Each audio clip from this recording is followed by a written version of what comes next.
Bienvenue dans cette deuxième partie sur 3 de la consacrée à la saga Twilight, avec les épisodes 3 et 4, avec donc Hésitation et Révélation partie 1, où même mon frère, mais ça c'est parce qu'ils avaient remplacé l'actrice qui jouait la rousse là par Bryce Dallas Howard et que du coup lui il avait plus qu'une objectivité.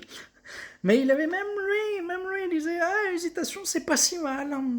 Parce qu'on l'avait forcé à le regarder, ce film, parce que sinon, jamais de la vie, il aurait foutu un pied dans une salle de cinéma pour voir ça.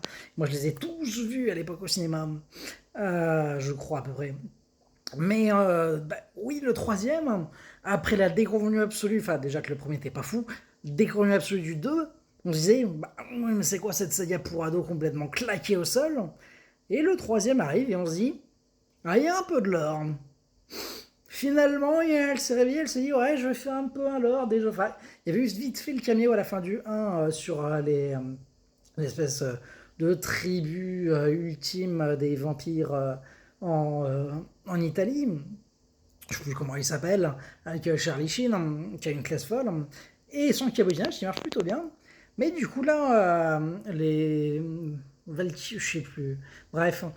Mais du coup, là, on développe un peu le lore, les personnages. En fait, c'est un peu comme Harry Potter, où au fur et à mesure des épisodes, il commençait un peu à devenir réellement acteur et à gagner des galons d'acting. Là, il commence à être pas trop mauvais, les acteurs. Et il y a un lore qui se crée, et ouais, c'est plutôt bien géré. Et même l'histoire de Tim Jacob, Tim Edward, dans le 3, ça, c'est à peu près correct. Bon, après, dans le 4, ils oublient totalement ça.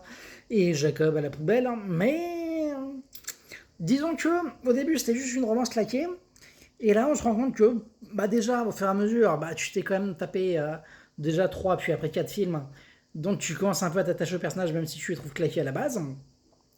Mais il y a un peu de lore qui se crée, ça commence à devenir presque divertissant. Attention, est-ce qu'on pourrait pas finir par prendre du plaisir à regarder ces films?